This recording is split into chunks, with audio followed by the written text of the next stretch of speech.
Hello everyone, कैसे हैं आप सब। आइए आज आगे बढ़ते हैं। कल हमने जाना ताल रूपक के बारे में कि ताल रूपक क्या है, कैसे है। आज हम जानते हैं ताल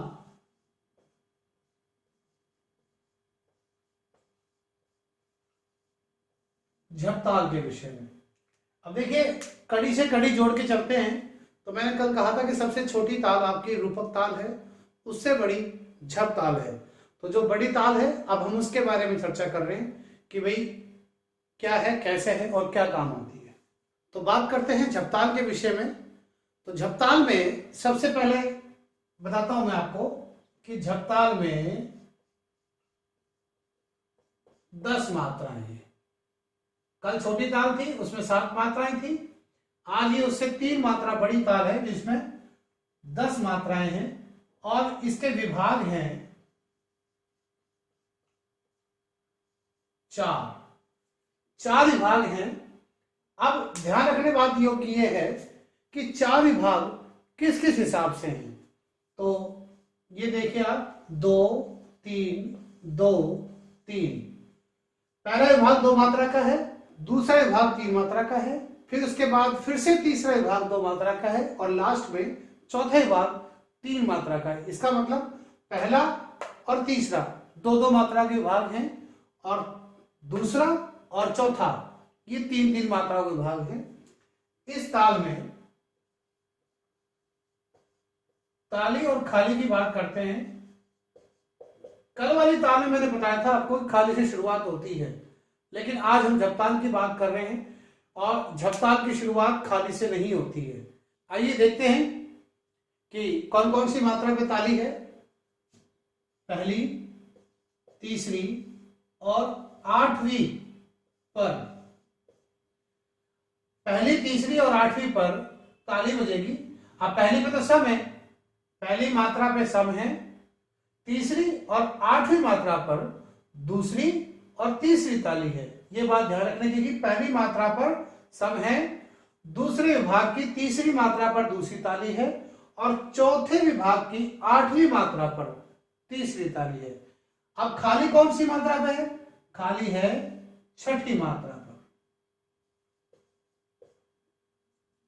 अब बात आती है कि किस किस विभाग में क्या हुआ। अब देखिए, फिर से देखिए आप, पहले विभाग में सम यानी पहली ताली पहली मात्रा पर, दूसरे विभाग में दूसरी ताली तीसरी मात्रा पर, उसके बाद चौथे विभाग में 8वीं मात्रा पर तीसरी ताली और यहां पर तीसरे विभाग में 6ठी मात्रा पर खाली दर्शाया जाएगा। तो इस प्रकार से जो ये ताल है उसका ये डायग्राम तैयार होगा कि आपको ये 5 पॉइंट सेट करने हैं कि झपताल मात्राएं 10, विभाग 4, ताली 1 3 8वीं पर और खाली 6ठी मात्रा पर। अब बात करते हैं कि ये ताल किस किस वाद्य पे बजाई जाती है। तो मैं आपको बता दूं कि ये ताल बजाई जाती है तबले पर, ढोलक पर भी बजती है। अब इसके साथ गाया क्या क्या जाता है, क्या क्या हम गा सकते हैं, क्या क्या बजा सकते हैं। तो मैं आपको बता दूं, इसके इस ताल के साथ आप छोटा ख्याल गा सकते हैं, गीत भजन गा सकते हैं, उपशास्त्रीय संगीत में भी ये ताल यूज हो जाती है। लेकिन ध्यान रखना कि इस ताल में आप कभी बड़ा ख्याल, ध्रुपद या धमार नहीं लिख सकते। तो ध्यान रखना कि इसमें बड़ा ख्याल, ध्रुपद, धमार नहीं होते हैं। इसमें छोटा ख्याल, गीत भजन, उपशास्त्रीय संगीत आप लिख सकते हो। ये आदि चीजें इसमें गाई बजाई जाती हैं। इस ताल की जो लय है, इस ताल की लय विलंबित लय, मध्य लय तथा द्रुत लय, तीनों प्रकार की लय इस ताल में प्रयोग होती हैं। सिर्फ गाने में छोटा ख्याल, गीत, गजल, भजन वगैरह आदि गाए जाते हैं, तबले पर बजाई जाती है। इससे ज्यादा और कुछ इसकी जानकारी नहीं है। आइए अब हम बात करते हैं एक गुण और दुगुन की। तो एक गुण और दुगुन कल भी मैंने आपको सिखाया था एक गुण और दुगुन बनाना। आज फिर से हम टेबल बनाएंगे और देखिए, सबसे पहले हम हेडिंग डाल रहे हैं एक गुण। तो सीधा सा आ जाए, सबसे पहले हम क्या लिखेंगे, मात्राएं, उसके बाद बोल, फिर हम लिखेंगे ताल चिन्ह। ध्यान रखिए इनमें एक समांतर दूरी होनी चाहिए इन बोलों के बीच में। आप एक एक लाइन छोड़ के लिख सकते हैं या 3 अलग अलग लाइनों में भी लिख सकते हैं, कोई बहुत बड़ी बात नहीं है। सबसे पहले मेरे पैटर्न के हिसाब से हमेशा बोल लिखने चाहिए। तो देखिए मैं सबसे पहले बोल लिखने जा रहा हूं, धीना, धी धीना, तीना, धी धीना। अब आप देखिए यहां पर मैंने बड़ी मात्रा लगाई है। कुछ लोग इसमें धिन्ना, धिन धिन्ना, तिन्ना, धिन धिन्ना भी लिख लेते हैं। कैसे? धिन्ना, धिन धिन्ना, तिन्ना, धिन धिन्ना, ये भी लिखा जा सकता है। लेकिन ध्यान रखना अगर आपने छोटी मात्रा लगाई है तो सभी में छोटी मात्रा लगानी पड़ेगी। अगर आपने बड़ी मात्रा लगाई है तो सभी में बड़ी मात्रा लगानी पड़ेगी। अगर आपने छोटी मात्रा लगाई तो बिंदी का प्रयोग ध्यान रखना, धिन ना, तो धिन बोलने के लिए बिंदी लगेगी, ना कि धिन लिखा जाएगा। अगर आपने ऐसे लिखा तो वो गलत होगा। धिन के लिए बिंदी लगती है, धिन ना, धिन धिन ना, तिन ना, धिन धिन ना।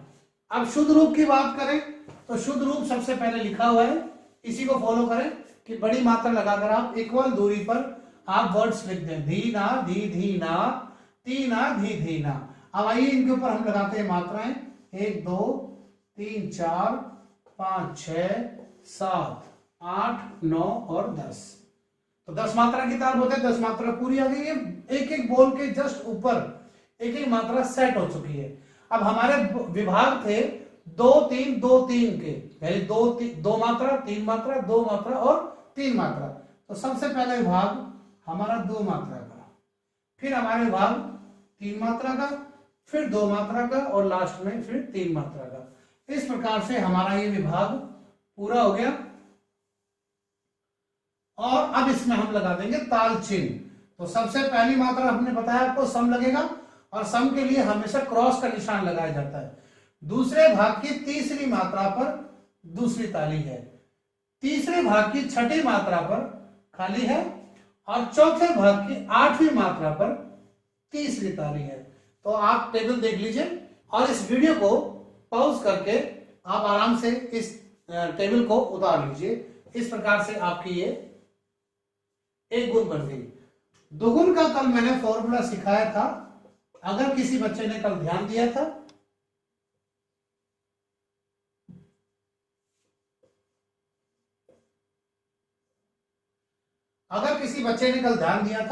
तो उसको मालूम होगा कि ताल के बोलों को 2 बार लिखना है और वर्ड्स को छोटा रखना है और स्पेस को कम कर देना है।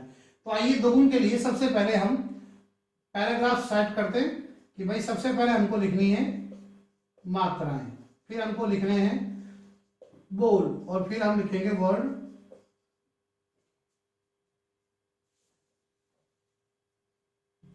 और फिर हम लिखेंगे वर्ड ताल चिन्ह। आइए छोटे छोटे बॉल लिखेंगे और उनको कंप्रेस कर देंगे और उनके स्पेस को कम कर देंगे। देखिए धीना, धी धीना, थीना, धी धीना। यहां पर बॉल पूरे हो चुके हैं, एक बार के एक आवर्तन पूरा हो चुका है। अब same to same as it is दोबारा हमको कॉपी पेस्ट करना है। तो हम कॉमा लगा के लिखना शुरू करें ताकि हमें मालूम रहे कि यहां पर हमारी पूर्ति हो रही थी। तो धीना, धी धीना, थीना, धी धीना। कोशिश करें कि उतने ही जगह में आ जाए, थोड़ा बहुत आगे पीछे हो जाए कोई बहुत बड़ी बात नहीं है।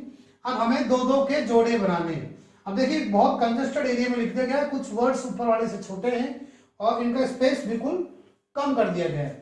तो 2-2 के जोड़े बनाएंगे। अगर आपके जोड़े परफेक्ट बनते हैं तो समझ जाइए आपने पूरे बोल लिखे हैं। यहाँ कोमा तक अगर पूरा बराबर आ गया तो समझ लीजिए आपका काम परफेक्ट चल रहा है।